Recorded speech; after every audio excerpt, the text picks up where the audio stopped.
जिंदगी में होगा। हालेलुया। हाँ बताओ अगुवाई क्या है। अपोस्टल जी, ये सिस्टर है विनीता, साथ में इनके हस्बैंड है सूरज धामी, और साथ में इनका बेटा है शिवम।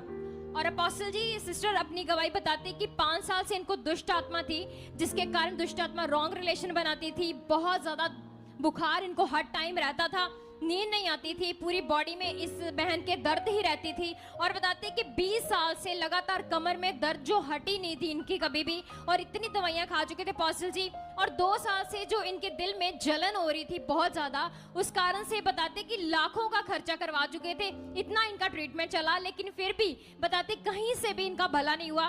तांत्रिक बाबाओं के पास भी हजारों बार गए।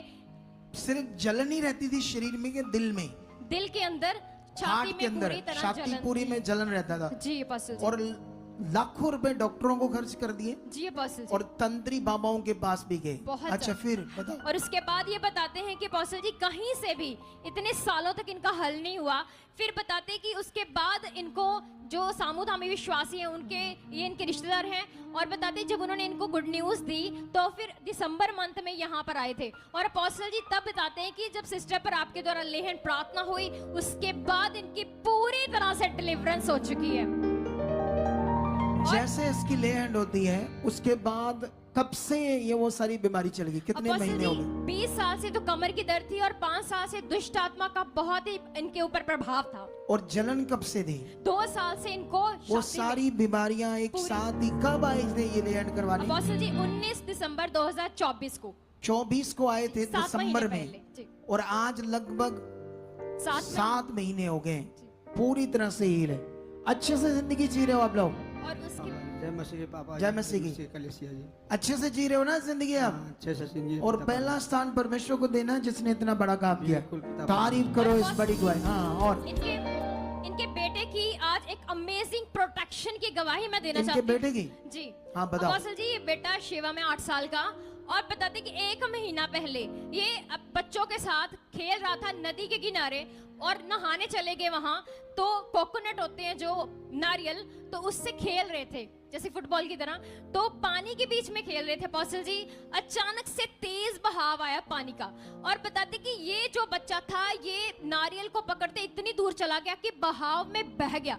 और उसमें ये कुछ वीडियो भी है जब पानी का बहाव इतना ज्यादा उफान पर था, और बताते कि ये बच्चा वहां जाते जाते एक 10 फुट के सीवरेज के पाइप में जाकर फंस गया अपोस्टल जी। इस सिस्टर का कहना है कि वहां पर जैसे ये बच्चा गिरा 2 घंटे तक दिखा ही नहीं। और बताते कि जब गांव वालों ने सब इकट्ठे हो गए, सबने बोला कि वहां तो पहले ही 4 बच्चे मर चुके हैं, तेरा भी बच्चा मर चुका है। तो ये सब रो रहे थे अपोस्टल जी बहुत ज्यादा। तब ये यीशु में आ चुके थे? जी अपोस्टल जी, 1 महीने पहले की बात ये है। 1 महीने पहले की बात है, तब जब जहाँ से इतनी बरकत पा चुके थे। जी। अच्छा उसके बाद क्या होता तो है? अपोस्टल जी सब रो रहे थे कि ऐसे मतलब हो गया, लेकिन बताते कि सिस्टर को याद था कि परमेश्वर भी है। ये बोलते कि मैं तुम लोगों की बातों पर बिल्कुल विश्वास नहीं करती, मुझे विश्वास है परमेश्वर मेरे साथ है, मैंने उसको देखा है, मेरा भी जीवन बचा।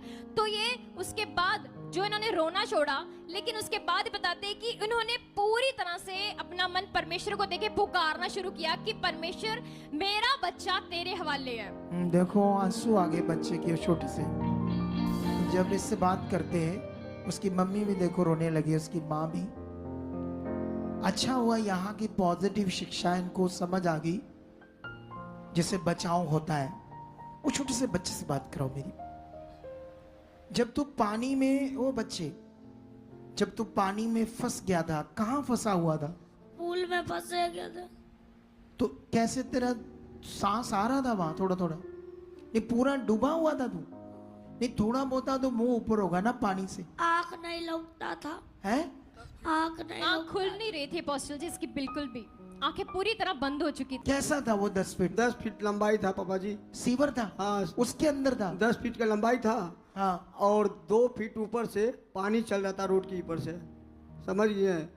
उसी रोड के ऊपर 2 फीट, उसके भी ऊपर भी पानी तो था। जो सीवर था वो पूरा फुल पानी से भरा था? हाँ, फुल पानी, रोड पूरा फुल था, और नीचे उसको 10 फीट अंदर ढूक का पाइप से पूरी बाहर निकल चुका। कि कैसे बचा? सोचो ऊपर 2 फुट पानी बह रहा है तो नीचे है वो पाइप गटर का, तो वो भी फुल पानी में है, अपोस्टल जी खरोंची आई थी तो उस बचेगा समय। कैसे? सोचो बचेगा कैसे इंसान? इसे कहते हैं खुदा, इसे कहते हैं सर्वशक्तिमान परमेश्वर। क्या कहते हैं?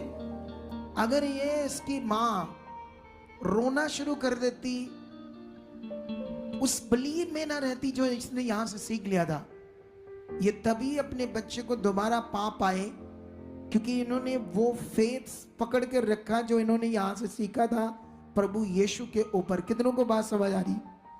ये मेरी सोच से भी ऊपर काम कर दिया खुदाबंद ने। कितनों को बात समझ आ रही है?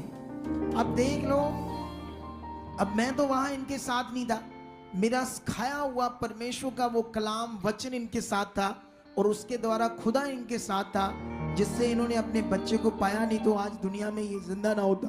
तारीफ करो। हाँ, ये जैसे पाइप में तो फंस गया था अपोस्टल जी, उसके बाद जो इन्होंने प्रार्थना करी थी कि परमेश्वर यीशु इसके जीवन में काम कर रहा है, ये नहीं मरा, चाहे कोई भी मरा हो, लेकिन मेरा बच्चा नहीं मरा। क्योंकि सब बोल रहे थे उसमें 4 बच्चे मर गए हैं। तो अचानक से मिरेकल होता है। अपोस्टल जी बताते हैं कि इनके बच्चे को उसी पाइप में इतना जोर से किसी ने पीछे से धक्का दिया कि वो पाइप से बाहर निकल गया और उस जगह धकेला जहां पानी ही नहीं था। ये सारा सीन सोचकर मेरी समझ से तो सब कुछ पार है, और वचन से भी, वचन में भी ऐसा लिखा है, तुम्हारे सोचने समझने से भी मैं कहीं अधिक काम करूंगा। उसने जब ऐसा वचन लिख कर दिया तो वो क्यों नहीं करेगा? तो हमें बढ़ना होगा। और तारीफ करो इस बड़े काम के लिए, जोर से हालेलुया।